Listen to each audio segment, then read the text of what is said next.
Hello everyone, I'm Brian. Today I'm reacting to Job versus Studies. Which path to choose? Acharya Prashant and IT Jamshedpur, 2023. Um, Job versus Studies. Well, I mean, I'm not exactly sure the question is. Obviously, this is kind of an interesting question, I'll say this. It depends. Sometimes studies, not important. Weird to say that, huh? It all depends on the job.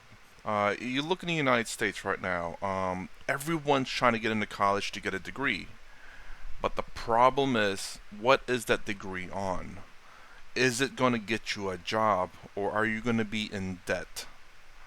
And and a lot of people are getting degrees in jobs that are not going to get them jobs. So at that point, your studies are useless. You have a degree in something that's not applicable to the job that you're trying to get. And there's a lot of new degrees that just came out recently that are very useless, and a lot of students are getting into it from a particular stance in the particular political side. But again, if you get into like a doctor, engineering, law, all those absolutely studies are very important. Degrees are very important. You need that to get to that kind of job. So again, it depends on the situation. If you, how do I say? I think jobs in the United States would much prefer a person with experience over someone who got a degree, because experience means you've done the job before, you understand the job, and it's a little bit easier to train you in something that you already know, just to kind of, how do I say, kind of make sure you're on the right ball area. I don't know how to describe it. Even though you know how to do it, that doesn't necessarily mean you're doing it the way they wanted it to be done. But they know that when they teach you how to do that way, that you know how to do it that way. Whereas, say, as someone who just got out of college, you have to teach them from step one, which isn't necessarily always a bad thing, because sometimes maybe that is what you want. A completely fresh person who doesn't know anything, and you teach them from day one. Anyways, let's just get started. Jones for Acharya. Ji Um, Acharya, I'm a student of philosophy. I completed my MPhil 2 years back. Technically, the next step for me should be to go for PhD. But I have been connected to your video since past 1 year, 3 months. And what if after connecting to you, I do not feel equally driven towards the career choice that I made in the past? Currently, my priority is to get financially independent, but without my PhD, also, I can sustain myself. I can work as an educator in a school. But right now, I am confused. Like, what should I really do? Interesting. Ever since watching his videos, she lost interest. And I think this is kind of something that's going on in the United States too. There is a lot of people who push people into certain things. So I guess let's be political here. So I believe feminism has pushed females into the job site. Like, you have to do this, you have to do that, you can do this and that and this and that. Not realizing that what they're pushing a lot of females into is too much for them to handle.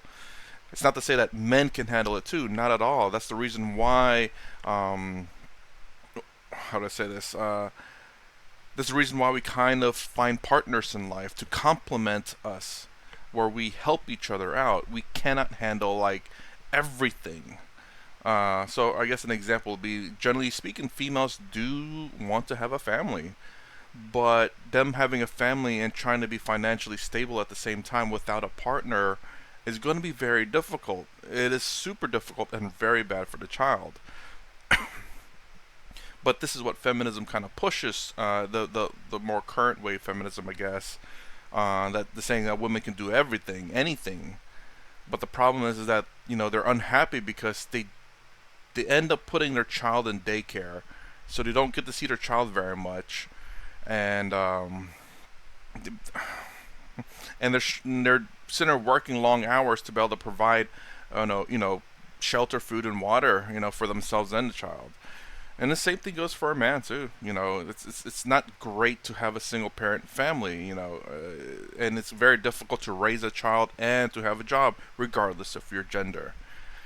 And I don't know if this has been pushed upon her because it seems like she did have that drive, which is pretty typical in what I see in America, where whether you're a feminist or not, you tend to see this drive, but it tends to be feminists pushing women into this. Like go to college, get a degree, be financially independent, don't need no man or whatever. And a lot of these women tend to be very sad and depressed, and that's where I think the what Sadhguru says about like a lot of people in America are getting on antidepressant pills, and it's mostly female because they're bringing all this expectation on women that are so high and so much and so tiresome, and they've been lied to, honestly. And now then they're just reaping what they sowed, trying to do all these things at once, and they're just being exhausted. And wouldn't doubt that at all. But anyways, I don't know if she falls into this, but it's kind of she wants to be financially independent, so she can get a job. But here's the thing, actually, with the psychology, the philosophy, is the same thing in the United States too. Is there a lot of jobs out there with philosophy? I don't know. I don't think so. What kind of job can you get in philosophy? I mean, I'm sure there are some jobs, but I don't think it's like a lot in high in demand, or maybe not even necessarily high paying. I think philosophy type jobs probably are in schools, a teaching type job, because philosophy is essentially the only thing you can really do with it is teach, whether it be by yourself on YouTube or in schools, or have your own school in philosophy. You know, so without knowing exactly the culture that she's raised up in, maybe she just had this drive and she's lost it because of his videos. But I would ask her, like, what videos did you watch that make you lose your drive? It's like, man, that wasn't the whole point of my watching my videos. Now isn't to lose your drive in something that you're passionate about. But it seems like maybe she wasn't passionate about it. Otherwise, she probably wouldn't have lost her drive. So this is the reason why I think there's an exterior influence on her perception, or her thinking, and what she wants in life. It's because if she was genuinely passionate about it, she wouldn't have lost. But some people who are passionate will lose their passion for it, but generally speaking, there's not a lot of them. And she could be one of them, but I doubt it. There's a higher percentage of people being pushed into something that they believe that they want, but they really don't. It's really weird of her to say, I blame you, Often Acharya. experimentation helps. Uh, Experimentation helps. When you cannot make your mind, then you just probe. Maybe just beginning the process of your PhD will tell you how far your heart allows you to go into it. And if you find that your self is resisting the very idea,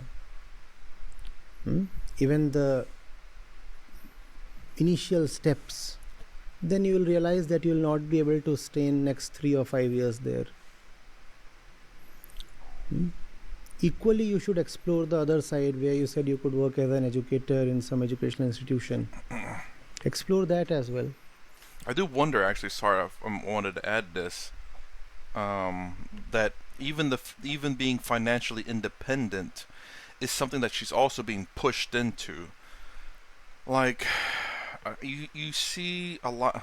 I won't say a lot of women. I'll say there are a certain number of women in the United States who have made CEO, who are making six figures, who have a house, who has a PhD, who has many cars or 15 houses, but they're asking what went wrong with their life. They're financially independent. They have 5 houses. They're making 6 figures or 7 figures, but they're still not happy. It's because they've been lied to, and the sheer fact that they amazingly pushed themselves through that, which is really honestly is a tremendous feat. Because man, to do something that you think that you wanted, and I'm sure there was some resistance there, but perhaps not as strong as hers, and just to still stomach through it, that's something to say, I guess you could say. But it's just the sheer fact that they wanted a family too. But because they were so focused on their jobs and their success, and they waited for so long to, I guess start the family, that they're becoming so old. And one, when something I never realized honestly until my cousin told me, and then I verified with another person, is that apparently women kind of struggle with childbirth at the age of 35. It gets like very, very difficult and more um, life threatening, I suppose, for the child and perhaps even for the mother. But yeah, they wait. I don't know if they tell women this or not. Hell, I didn't even know this until, like I said, my cousin. We were randomly talking one day. All of a sudden, she brought that up. I'm like, what? I didn't believe her, but she did go to nursing school, so I was like, that's really weird. Is that true? I didn't know that. And then again, someone else verified it, and I looked it up. I'm like, wow. I mean, I'm a dude, so they don't exactly teach us that. But I guess in the schooling, they do kind of teach. I think a lot of females know it actually, and I guess they do kind of teach them that. Perhaps it's just something to say, hey, when the older you get, the more difficult it is to have a child. Again, if you're don't never mind, don't say that you're a female or not. Just say that if you happen to know this, if you knew it, I guess. Well, no, I don't know. I don't want anyone to make a comment about this. Yeah, don't worry about making a comment. Again, my own stupidity there, and I didn't even know that. But I'm wondering if she really just wants a family. But again, there's this financial independence there that she's pushing for, or that it seems like it's being pushed on her too. Again, I believe people should be financially independent per se, because I think she's kind of like the modern women in America, where she's worried that what if the guy leaves or whatever. Well, if you find a really good guy, they're not going to leave. And if I can go on too much for that, but just understand that there may be also something else pushing her to be financially independent, because she has it in her mind that she can't depend on someone. While true for a lot of cases, but I think it's also kind of a sad way of looking at life. See whether that conforms to your image of life there. And there is no harm in changing or reversing choices. In fact, much greater harm lies in rigid choices. We do not exist for the sake of defending our choices. The chooser comes first, right? The chooser's interests are paramount, not the chooser's choices. Choices are all dispensable. They are all reversible. You can make one choice today and boldly and unabashedly reverse it tomorrow. You're not accountable to anybody. So it's okay. Experiment, probe, try this, try that. Maybe you'll take a few steps in a direction and then discover it doesn't help, and then without hesitation you can retrace your steps, take a U-turn, take a turn to somewhere else, whatever. It's all okay. In fact, it is a mark of inner growth that you want to reverse the choices that you made in the past. Think of it. If as a person you are really evolving, how can you steadfastly remain loyal to the choices yourself of the past made? You are somebody else 2 years back. You made a particular choice then. You're not the same person today, and that's a thing to rejoice. Right? That denotes that you have evolved, and that exactly is the purpose of life, to keep evolving. You are a better person now. If you're a better person now, how can this better person live by the choices that a relatively inferior person made a few years back? So it's all right.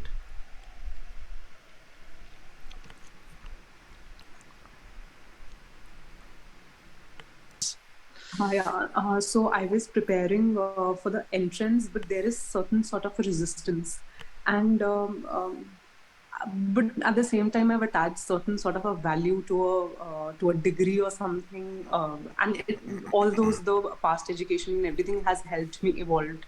But I don't know, deep down, I've attached certain kind of a value to this upcoming degree or something that I'm not able to, take my step back. I also understand that there are other better career options that I can go for, but due to certain sort of a fear or maybe laziness, I am refraining myself to go there. So See, Again, it goes back to kind of my theory a little bit. I think so. That um,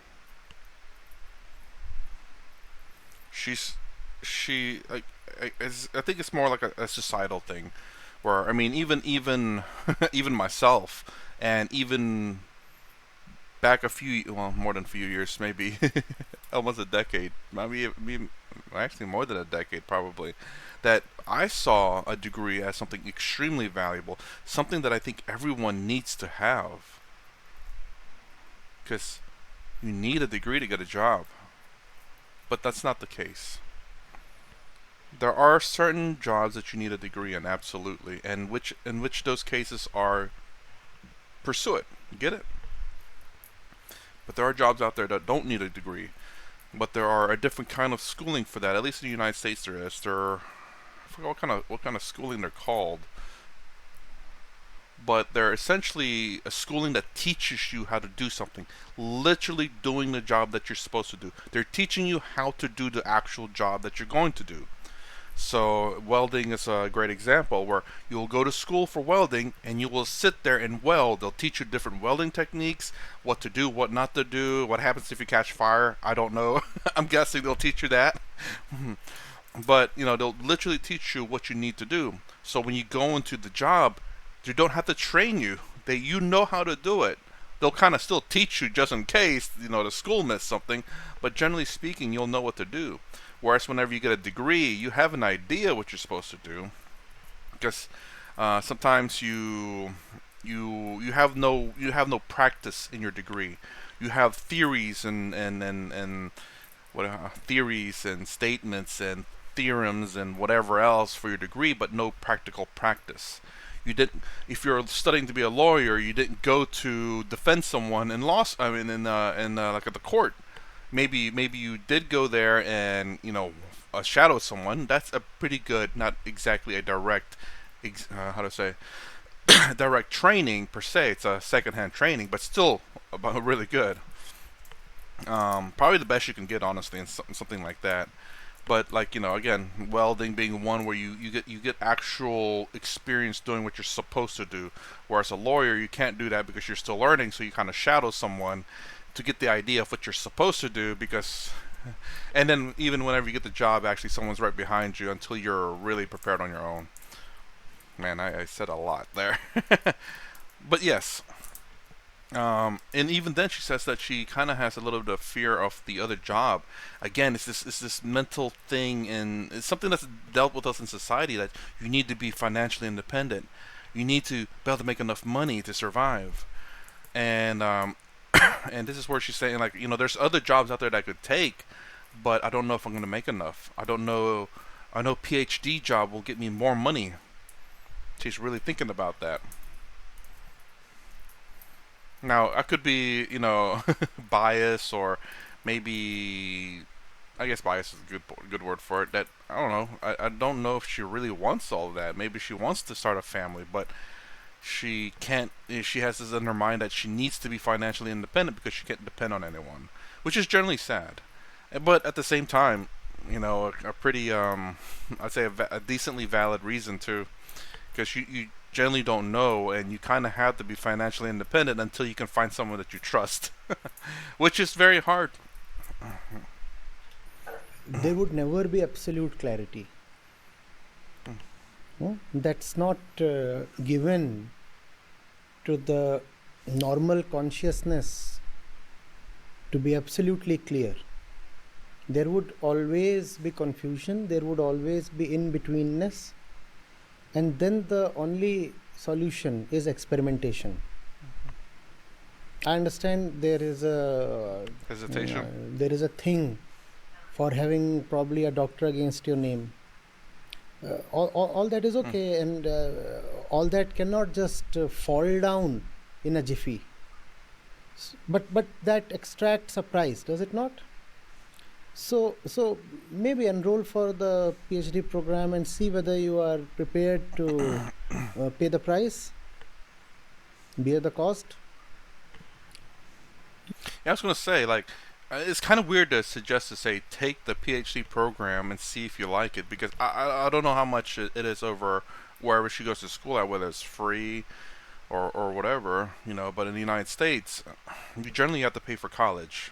I was lucky enough; I was decently smart enough to actually. I went to college for free, but not only that, I got paid to go to college. So every semester I enrolled, I got money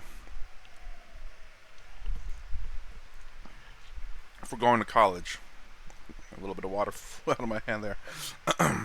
So I was lucky. I was lucky to have my college paid for completely, and I got paid to go to college too. On top of that, but man, I know college is very expensive in the United States. I just don't know if it's over there, and if it is, then that's gonna be one very expensive experiment. But if it's cheap, nonetheless, for me, it's still, if you have to pay money you can't get back, it's still an expensive experiment. Regardless, as long as it has a cost, it's going to be expensive. I'm decently frugal, I guess. But I think she should, I guess, from the perspective from, I guess what I perceive what Acharya is trying to say is that go through the process of trying to get your PhD right before you have to pay. If you still feel like you want to do it, then go on with it with the pay. But if at the point before you pay you don't feel like it, then obviously you can pull out, you know. But that's easier said than done for sure. We do not know much. Experimentation is a way of self-knowledge. Hmm. No, when you try something, then you discover how your mind is responding to it. Without actually trying it, all you have is assumptions. Maybe when you enroll for the program, just the first few days will appear so repugnant to you that the decision That's my idea. will become obvious and automatically clear. Maybe if you go for the program, you find, oh, this PhD is my life. How was I even thinking of not going for it?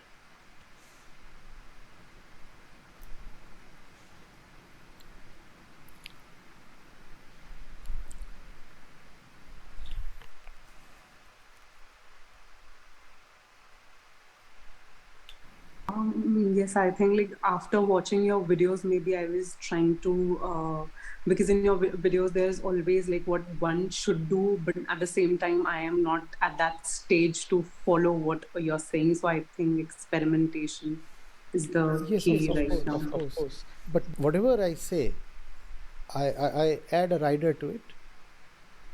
This has to be discovered by you for yourself. What I'm saying cannot become your truth.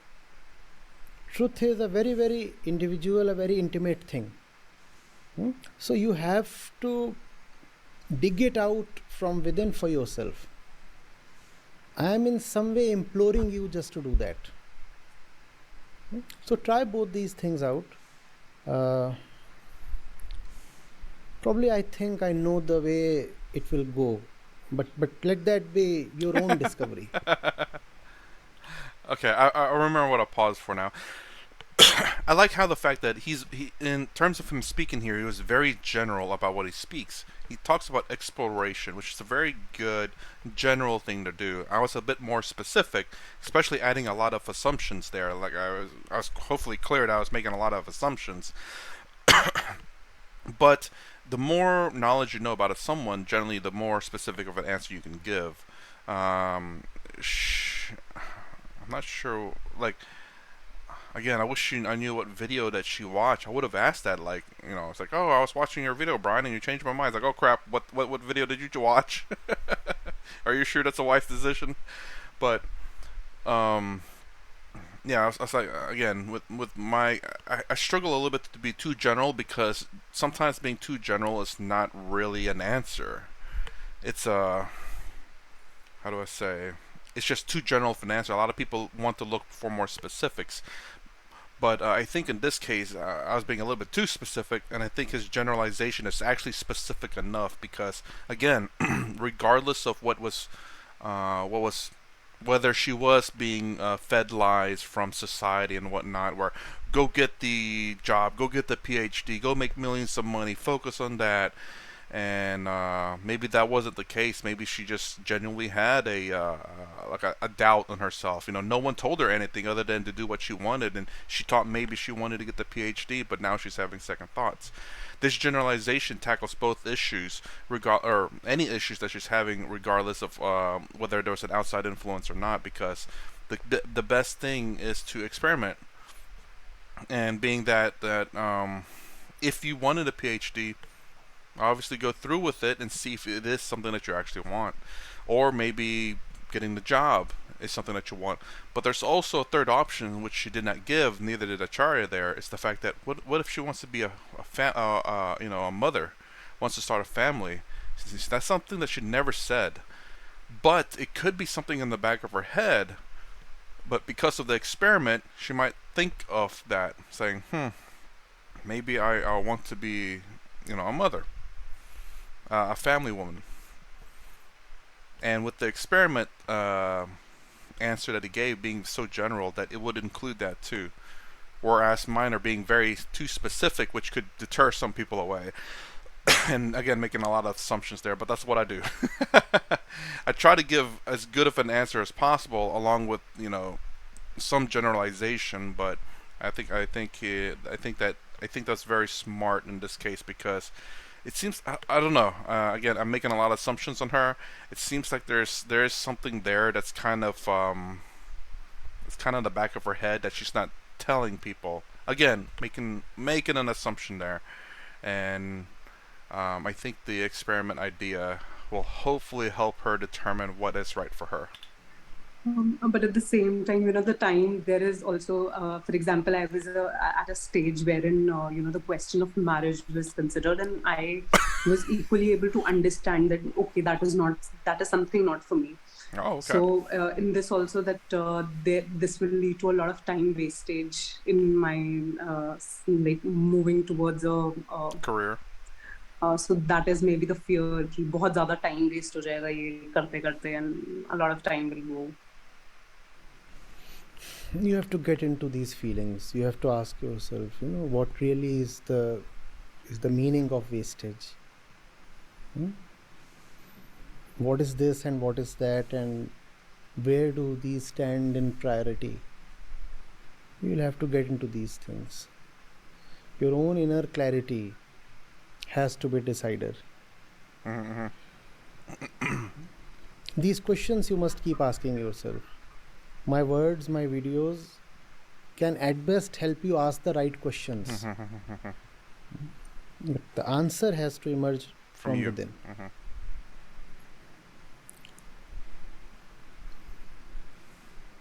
Thank you so much.